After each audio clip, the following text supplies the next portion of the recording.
Olá, queridos estudantes, bem-vindos para mais uma aula de filosofia. Eu sou o professor Hélio, estou aqui com o professor Sâmio e vamos completar a nossa aula anterior. Nós falamos sobre tecnologia e valores no âmbito da ciência. Agora nós vamos falar um pouco de tecnologia e valores, né? Ciência, só que um processo histórico em cada momento, tá? Vamos avançar um pouco mais na nossa aula. Bem-vindos, um grande abraço aí aos professores presenciais. Vamos nos interligar nessa propensão de construção de conhecimento, ok? Vamos lá, olha aí. Ciência, tecnologia e valores na história da filosofia, olha aí. Agora vamos ver teoria geocêntrica na antiguidade. Aqui você já sabe que é a Terra, ó. A Terra no centro.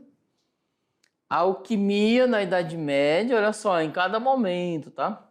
O que a gente vai... Já anota aí no seu vocabulário, no seu caderno, na sua agenda ou seu diário de bordo. Essa palavra, ok? Revolução científica na modernidade.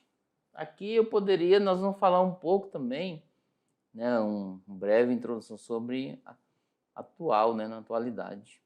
Um pouco de ciência e tecnologia. Uma breve pontuação. Então vamos ver, gente, ó, no âmbito da filosofia. Sabe que a cada instante, né, a tecnologia, a ciência, ela vem avançando a cada momento. E sempre a filosofia está no meio para estudar, avaliar, analisar, contribuir, ok? E também trazer algumas questões sobre valores, né, na questão da ética e etc. A teoria geocêntrica na antiguidade. A observação do movimento dos astros é muito antiga. Povos como babilônios já manifestavam esse interesse 2 ou 3 mil anos antes de Cristo. A gente fala essa linha porque tem uma linha do tempo, sabe, na história, né? Que é o ano 0, que é o ano de Jesus, né? Jesus Cristo. Aí aqui tem os séculos, aqui sobe. Então, mais ou menos, ó, em 2 a 3 mil aqui, mais ou menos 1, 2 e 3, bem aqui, ó, antes de Cristo. Foram os gregos que pela primeira vez explicaram, né, racionalmente o movimento dos astros e procuraram entender a natureza do cosmos. Então tá aqui, ó, mais uma vez. Em muitos casos, veja bem, não que quando se fala de filosofia a gente coloca um pouco, olha aqui, coloca um pouco, né, do período, sempre o contexto da Grécia, Aristóteles aqui, mas a gente não deixa de focar também os egípcios, os indianos também, que deixaram suas contribuições no âmbito da filosofia. Porém, queira ou não queira, né, o contexto, quando se fala de história da filosofia, o foco, né, vai mais para os gregos, né, nesse contexto. Criou-se essa cultura. Não que as outras culturas deixem de ter valor, não, eles têm um valor imenso. Inclusive, lá no segundo ano, vocês perceberam a questão da filosofia árabe, certo? A gente vai focar também um pouco lá na frente. Eles deixaram suas contribuições, por exemplo, na tradução de alguns escritos, do texto grego, etc. Então, o nosso cenário aqui ele está em volta de algumas questões. Mas quando se fala de questões filosóficas, sempre remota na nossa mente racional, nossa perspectiva, a questão grega, tá? Mas ela tem outras culturas filosóficas, ok? Vamos lá, voltando ali. O círculo era privilegiado pelos gregos como uma forma perfeita, tá? Pois o movimento circular não tem início nem fim. Volta sobre si, né, e continua sempre, configurando um movimento sem mudança. Então tá aqui, ó. Ele sempre está, né? Ele volta para si. Sempre está circulando. Então o círculo como se fosse uma circunferência perfeita. Acrescente-se a isso a concepção de universo finito, né? Limitado pela esfera de celestes, está aqui uma imagem figurativa, fora do qual não há lugar, nem vácuo, nem tempo. Então, assim, você sabe me falar o que é um vácuo? Às vezes, veja bem, vem aqui comigo. O que é um vácuo, né?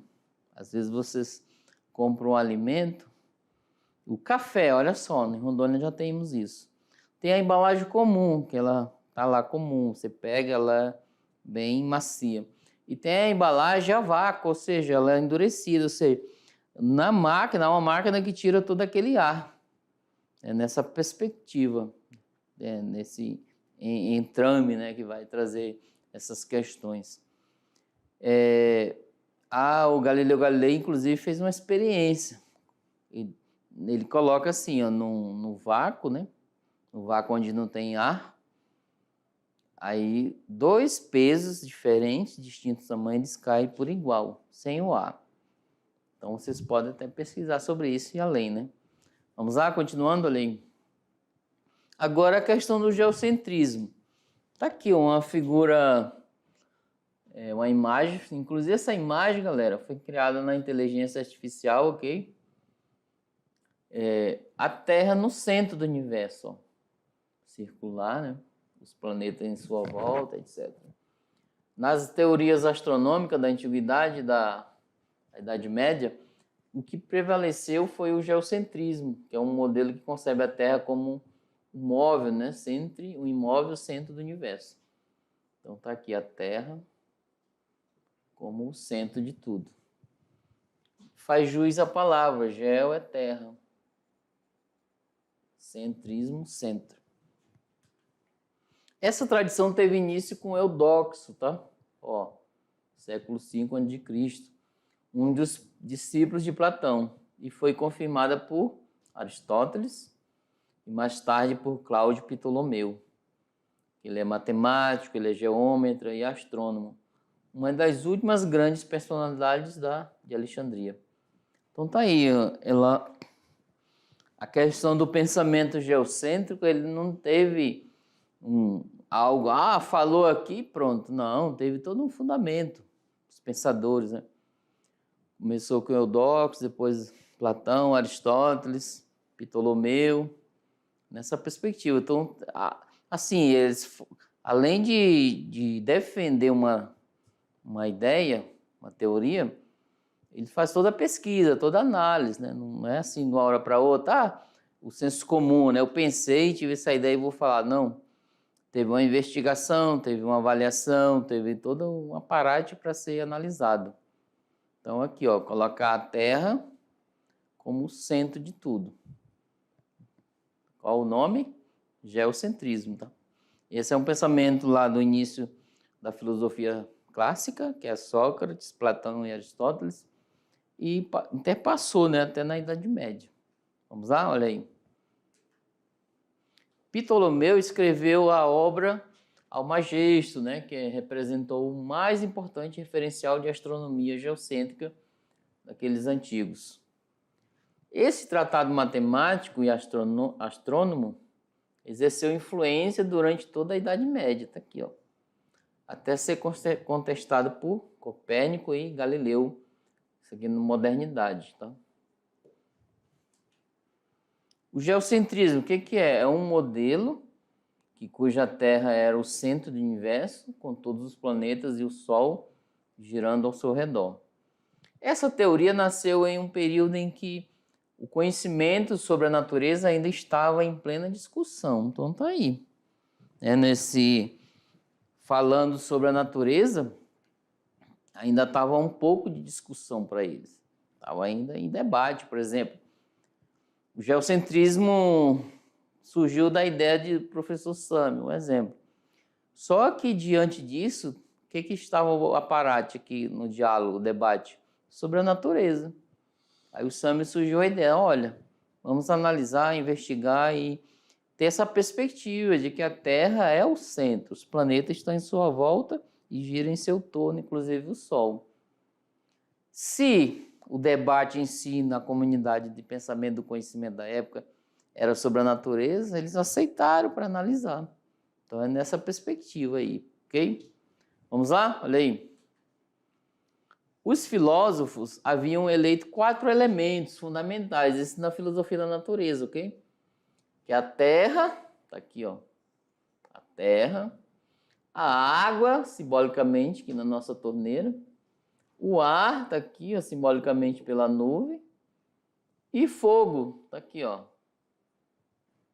Esses elementos teriam a tendência natural de se agrupar em quê? Em esferas. Então tá aí, ó. Primeiro, vamos ver. Eu peguei a terra, ó, tá aqui. A mais pesada, ela é feita de terra e ficaria no centro, tá aqui a terra. Depois a esfera da água, que envolveria. Vamos colocar aqui água. Letra linda. Envolveria, né, essa água aqui, ó.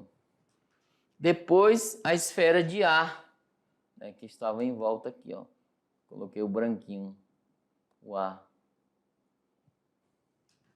E por fim a esfera de fogo, que é o amarelo, que é o fogo.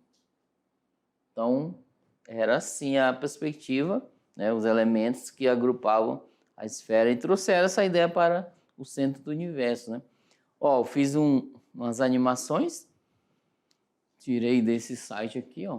Tá aqui, ó. A esfera de terra seria o nosso planeta, tá aqui no meio. Vou colocar aqui. Girando, olha lá. A de água seria os oceanos, então tá aí, ó. O de ar seria a atmosfera, então tá aí as nuvens e etc. A de fogo seria o sol, então tá aí. A Terra como centro, isso era um modelo, né? Existe, vocês podem até pesquisar uma figura mais mais científica acertada do modelo do universo, tá? Geocêntrico.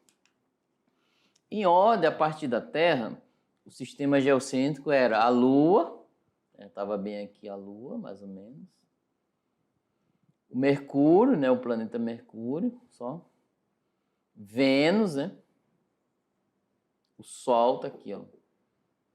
E Marte, Júpiter e Saturno. Então tá aqui, era a Lua, era eles falam um planeta na época, mas hoje não é. 1, 2, 3, 4, 5, 6, 7 com a Lua. Urano e Netuno ainda não eram conhecidos, pois só foram descobertos após a invenção do telescópio. Com Galileu lá. Agora, gente, nós vimos já sobre, nós fizemos uma análise, vem aqui comigo, fizemos uma análise sobre o geocentrismo, colocamos lá, aqui ó, embaixo, tá vendo aí onde eu estou pisando? Suponha que aqui é a Terra, os outros planetas estão em volta, inclusive o Sol, girando, tá? Então tá aí, mais ou menos é o geocentrismo isso. Inclusive, alguns acreditam hoje, defendem essa teoria, a Terra planista, que é assim, ó, a Terra como se fosse em forma, uma pizza assim, um modelo, tá? Analogia. Então vamos lá, agora nós vamos para a alquimia. O que é a alquimia? Já é uma forma de ciência que surgiu na Idade Média, olha lá. Voltando, a alquimia surgiu de especulações, lá dos artesãos, dos metalúrgicos. Sua origem é remota tanto na China como no Egito. Veja bem, ó, quando se fala da história da filosofia, ou da ciência em si, falamos muito dos gregos, mas olha só a China aqui e o Egito no meio. São povos antigos também. Embora o nome alquimia, alambique, tenha origem árabe, tá? Apesar da intolerância religiosa, essa prática tornou-se muito conhecida no Ocidente cristão, lá no século XIII. A alquimia foi responsável pelo desenvolvimento de noções sobre o ácido e seus derivados, pela descoberta de novas substâncias químicas, aí, ó, pelo processo de extração de um mercúrio e pelas fórmulas para preparar vidro e esmalte. Vamos lá. O que é alquimia? Eu bem sei, até falei para o professor Samuel aqui que vocês já anotaram essa palavra aí no vocabulário, certo? No seu diário. Alquimia. Acho que vocês já estudaram no componente curricular de Química. A alquimia é a transformação de um objeto sem valor, vulgarmente, né? Porque as coisas são valorosas, quem dá valor somos nós, tá? Se vocês pegarem no componente curricular de Sociologia, eles falam sobre a questão do valor. Quem valoriza as coisas são os seres humanos. Então, assim, o ouro é algo que tem muito valor, o ferro já não tem tanto, e o cobre. Porém, a alquimia funciona assim.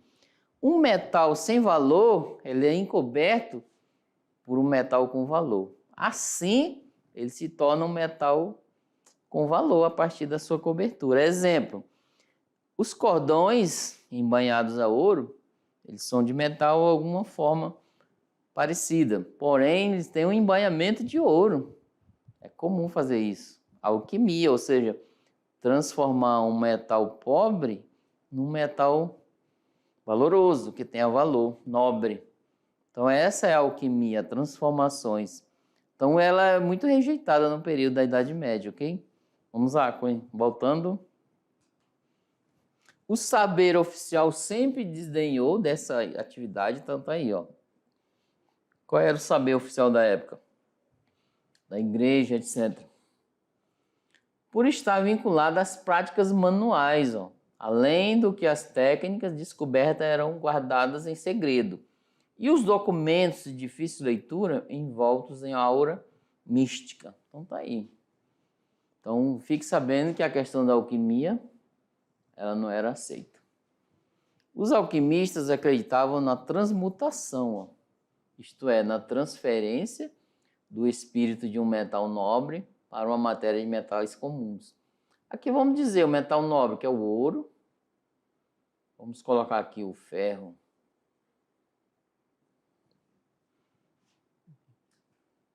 Surgiu dessa crença a busca pela pedra filosofal, ó, que permitiria transformar qualquer substância em ouro.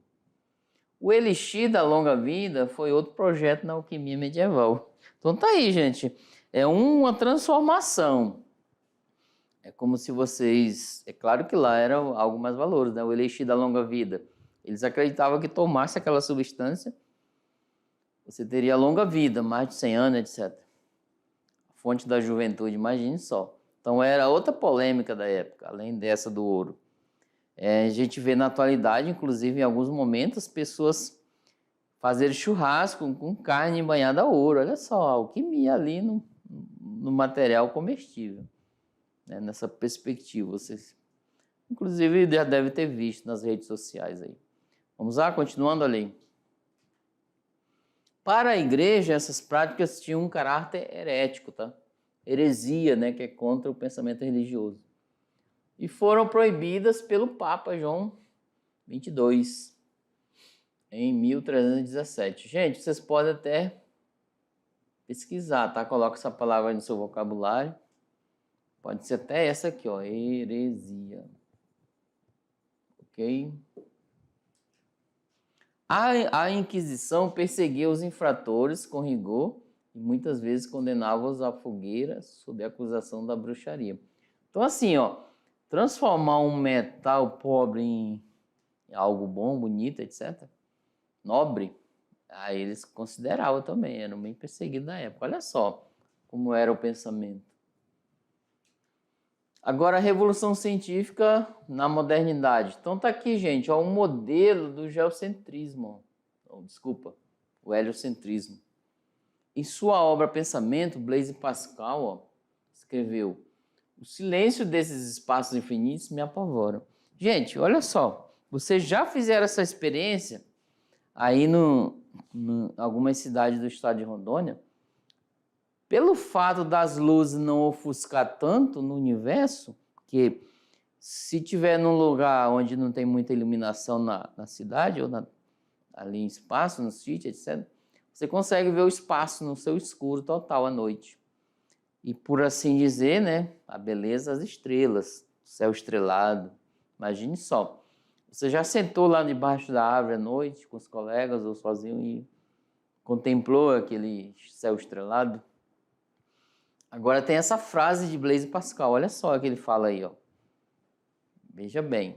O silêncio desses espaços, né, infinitos, me apavora. Então, apavora, porque chama a atenção mesmo, esse universo. Essa frase explícita a angústia para quem, lá naquele século, né, 17, vivenciou a substituição da teoria geocêntrica pela teoria heliocêntrica. Tá aqui, ó, já é distinto, tá? O Sol como um centro do universo. Já não era mais a Terra, agora é o Sol, ó. A Terra ficou mais ou menos aqui, a Terra. Gira em torno dele. Olha só como é que as coisas inverteram, né? Assim, mudaram de pensamento. Agora, a Revolução Copernicana é o nome que se dá, né, à profunda transformação na concepção do universo, ocorrida no início da Idade Moderna. Isso aí aconteceu. Por exemplo, foi a substituição de um sistema planetário, o heliocêntrico, né? O hélio aqui, o professor não, tá? Centrado no Sol, da palavra grega, que é hélios, que ficou no lugar do modelo geocêntrico, centrado na Terra, da palavra grega terra, que é geo. Tá aí, então eles trocaram essas iniciais, tá? Tiraram o geo, colocaram hélios, hélio. Então, assim, o Sol está no centro, não mais o... Então, onde eu estou pisando aqui, ó, como se fosse uma ilustração, é o Sol, tá? Antes era a Terra, geocentrismo. Agora é o Sol. Os planetas estão em volta, mais ou menos a Terra é bem nessa... Tá meu pé direito, a Terra ficaria. E os outros planetas. E alinhado em torno do Sol. Por exemplo, se você completa ano, por exemplo, você tem 16 anos e vai completar 17, você deu uma volta em torno desse Sol, um ano. A Terra ela demora um ano para girar em torno dele. Então, você faz o bolo, né, e comemora. Ó, dei uma volta, mais uma volta em torno do Sol. O heliocentrismo. Né? Ok? Vamos lá? Voltando ali. Agora vamos ver esse pensador aqui, uma imagem dele, ilustrativa da época, Nicolau Copérnico. Ele diz que, porque tal revolução científica foi iniciada pelo trabalho do astrônomo cônigo, né, e polonês Nicolau Copérnico, o primeiro a propor um modelo heliocêntrico, está aqui, com detalhes matemáticos bem desenvolvidos. Então, assim, tinha as teorias, as suas justificações, tá? Para acreditar num modelo, num pensamento. Isso é importante ressaltar que é justamente a presença de desenvolvimento matemático no modelo proposto por Copérnico, que justifica o pioneirismo a ele atribuído, ok? Então, assim, ó, todos os dados eles são justamente calculados, né? A matemática ajuda muito. Por exemplo, se vocês verem um foguete que vai lançar um satélite ou em direção ao espaço, ele não vai em linha reta, tudo é calculado, tá? Tudo tem suas questões matemáticas. O passo a passo, ele vai atingir aquilo que foi calculado. Então ele vai, né, nessa linha assim, vai subir. Né? Se eu estou avistando a Lua aqui em cima, por exemplo, ele não vai lançar um foguete assim. Então ele vai, né, numa certa direção para fazer a curvatura. Okay? Inclusive os aviões, se vocês perceberem, aqui em Porto Velho eu vejo que próximo tem um aeroporto, ele sai para lá, para o lado norte, o avião, aí ele gira bem longe, volta, né, para o lado de Brasília, São Paulo, conforme o seu lado, ele vai girando. Ele não vai direto assim, em linha reta, não. Ok? Voltando, olha aí. Muitos séculos antes do período da Revolução Copernicana, a ideia de um universo centrado no Sol já havia sido apresentada pelo astrônomo matemático Aristarco de Samos. Então tá aqui, ó, esse filósofo aqui, ele apresentou, sem aceitação na época, no entanto, por parte de seus contemporâneos. Essa confirmação vocês podem ver no componente curricular de física, tá? Eles têm esse lado aqui também. Inclusive, já até perguntei, né? Aqui. Então tá aí. A proposição de Copérnico ganhou substâncias graças à sua adequada fundamentação matemática e ao progresso científico subsequente da época, tá? Então, assim, é tudo fundamentado numa perspectiva analisada, números. Aí entra como surgiu o universo, né, pelo Pitágoras. Os números são importantes. Aí já está o modelo de volta, né? Em 1530, Copérnico escreveu um manuscrito que não chegou a ser publicado, Comentariobolus, em que apresentava um esboço de seu modelo, mais ou menos assim, ó. O Sol era proposto no centro do universo. Em torno dele giravam todos os planetas, inclusive a Terra, que tinha por sua vez a Lua ao seu redor. Então tá aí nessa perspectiva.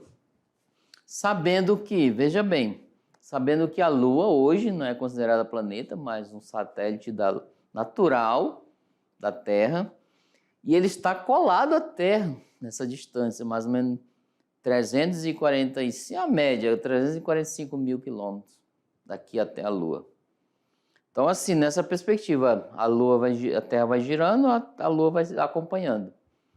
Algumas influências que a Lua exerce na questão da agricultura, vocês podem, né? Inclusive seus pais, os pais deles, etc. Eles veem, né, nessa perspectiva do tempo, né, do período, etc., do clima. E qual o momento para pesca, qual o momento da plantação. Vi uma reportagem que dizia, quando a lua está decrescente, o ideal para plantar alimento que tenha raízes, que vai descer, a mandioca, etc. Quando a lua está crescente, o ideal para plantar aquelas plantas que sobem sobre o solo, né? A cebolinha, as flores, etc. Então, tem esses estudos, tá? Aí as pessoas vão se adequando. Vocês podem chegar em casa e consultar seus pais, eles sabem a história. Qual o melhor momento para plantar, para colher, etc. Tem aquele calendário natural que eles conhecem bem. É a sabedoria popular dele, pela experiência, é claro. Ok? Vamos lá? Olha aí. Agora, Galileu Galilei, gente, esse revolucionou muito.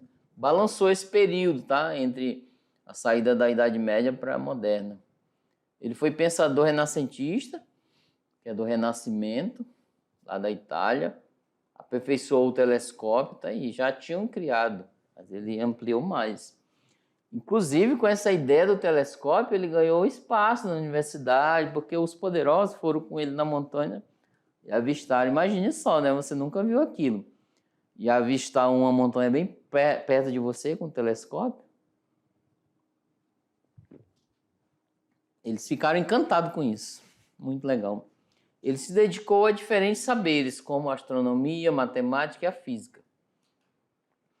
Ele realizou observações astronômicas que iam ao encontro da teoria heliocêntrica, segundo a qual a Terra gira em torno do Sol, e não o contrário, tá? Como se acreditava na época. O Sol girava em torno da Terra. Por defender a teoria heliocêntrica, elaborada por Nicolau Copérnico, ele foi acusado de heresia pela Igreja Católica, que o condenou à prisão até o final de sua vida, e incluiu suas obras no Index de Livros Proibidos. Em 1983, a Igreja Católica fez uma revisão do processo contra Galileu e o absolveu das acusações. Então tá aí. Isso quer dizer, apesar de que faz muito tempo, mas houve um reconhecimento da Igreja nessa perspectiva. Olha, o Galileu estava certo. As mentes pensantes da época, da Idade Média, que era o dogmatismo, né, que funcionava, ou seja, era uma forma de pensar fechada. Por isso que alguns historiadores ditam que aquilo, né, alguns especialistas, não só isso, supostamente diz, né, coloca, né, como é só uma ideia, tá? Que é a Idade das Trevas, ou seja, o Renascimento renasceu, o Iluminismo iluminou. É a forma de pensar, tá? Uma analogia. Então trouxe novas ideias. Lembra que na aula anterior nós falamos de liberdade, autonomia para o pesquisador, etc. Então é nessa perspectiva, mas o reconhecimento atualmente é importante. Voltando lá, olha aí. É agora a questão dos estudos. Entre seus diversos, né, estudos, destaque-se alguns destaques são a defesa daquilo que o denominou método, que é um método empírico, pela experiência. Aqui, ó. De pesquisa, né, baseado na experiência, na observação, no procedimento usado pela ciência até hoje, esse método aí. A aplicação do método experimental na prática científica por Galileu representou uma verdadeira revolução. A ciência rompia com a filosofia aristotélica e escolástica. Com o método experimental, o renascimento das ciências no século XVII representou uma verdadeira ruptura que implicou outra concepção de saber. Uma nova visão, né? Começaram a vislumbrar outra coisa. A hipótese copernicana do heliocentrismo, leis da mecânica, ligação da ciência, olha só, da astronomia, a física, igual à física moderna e a visão de astronomia. Então está aqui a soma, a relação. Ó. A teoria do heliocentrismo, as leis da mecânica, mais a ligação da ciência com a astronomia, e gerou a física moderna e nova visão da astronomia. A nova física, gente. Relembrando a explicação sobre o movimento em Aristóteles, né? Nós vimos anterior. Corpos pesados caem e tendem para baixo, certo? Por ser o lugar natural. Corpos leves tendem naturalmente para o alto. É assim. Lembra que, inclusive, deu o exemplo que a questão do movimento, né? O corpos pesados. O corpos leves para cima, um balão. A pedra cai, o balão, por ter algum gás, etc., ele sobe. Então, ele... É só lembrando aqui, vamos trazer essa teoria, olha aí, voltando. Vamos lá. A física aristotélica era qualitativa, que visava o que? A qualidade. Por se basear na compreensão de uma suposta natureza dos corpos leves ou pesados. Então, é nessa perspectiva, tá? Galileu, né, ele não se interessava em explicar o porquê, ó. É uma explicação qualitativa. Os corpos caem, mas como? Explicação quantitativa, que é a quantidade. Eles caem. Então, era assim, não o porquê cai, mas como cai. Ele recorreu a técnicas e instrumentos que pudessem auxiliá-los dispondo de recursos como, tá aí, ó, plano inclinado, termômetro, telescópio e relógio de água, que é clepsidra, né? Por meio do método experimental, Galileu elaborou o que? A descrição quantitativa, o porquê, tá aqui, ó, os fenômenos, investigou o espaço físico nos seus aspectos objetivos, aplicando um tratamento matemático. Vamos ver aqui, ó. Agora, a lei da queda dos corpos, está aqui. Galileu escreveu a lei da queda dos corpos após repetidas experiências com uma esfera percorrendo um plano inclinado. Então, está aqui. Esse é um exemplo. Lá no segundo ano, a gente fez um outro exemplo, né, do papel e a caneta. Então, está aqui, ó, conforme ele colocou o instrumento. Conforme a esfera está aqui, ela vai caindo, vai tocando em cada ponto e dando o seu som. A lei foi traduzida numa forma geométrica, de modo que a união entre experimentação e matemática permitisse abrir caminho para a física moderna, fruto de uma verdadeira revolução científica. Então é nessa perspectiva aqui. Ó, conforme solta a esfera aqui em cima, ela vai caindo, ela vai tocando cada ponto, ó, e vai dando o som, tá? Nessa harmonia. Conforme ela vem, acelera, vai dando o seu tom, né? É a queda livre dos corpos. E lá no segundo ano, nós vimos 2 exemplos, né? Inclusive, nós pegamos um trabalho sobre a queda livre no sentido de um papel e uma caneta. Papel aberto, é claro, ou uma pena.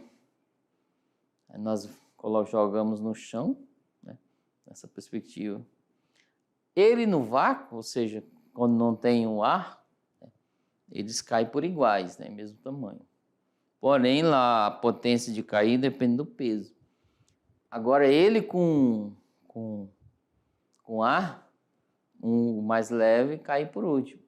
Mais pesado tende a cair mais rápido, porque tem ar. O ar ele implica nessa questão da queda. Porém, na ausência do ar, já implica na questão de igual valor, né? Como se equilibrasse, dependente do peso. Olha só que interessante. Nessa perspectiva, a queda livre vai cair, mas algumas coisas da natureza, da física, etc., vai influenciar naquela queda. Então, é nessa perspectiva. E hoje, gente, nós estamos na modernidade, tá? A gente vai avançar na próxima aula sobre algumas coisas a mais, tá? Hoje a ciência ela já avançou muito, né? Inclusive, nós estamos no âmbito da tecnologia, a ciência ela está voltada, né, para as questões da inteligência artificial, é uma linguagem em si dentro da tecnologia que, além de preocupar, também vai ajudar muitas coisas nessa perspectiva. São criação, né, de situações, vocês criam imagens, vocês criam perspectivas, criam vídeos, produzem as coisas com uma facilidade maior, porque a inteligência artificial, a mente robótica, né, do computador é que vai fazer para você. Você vai dar só a ordem. Só que olha só, na minha opinião, vamos trazer lá a teoria de Pitágoras. Lembra lá no início? Pitágoras não, desculpa, Protágoras. Protágoras é um pensador. O que ele falou na questão do antropocentrismo, o homem no centro? O que ele disse lá? O homem é a medida de todas as coisas. Imagine hoje você utilizando olha só essa analogia que estou fazendo.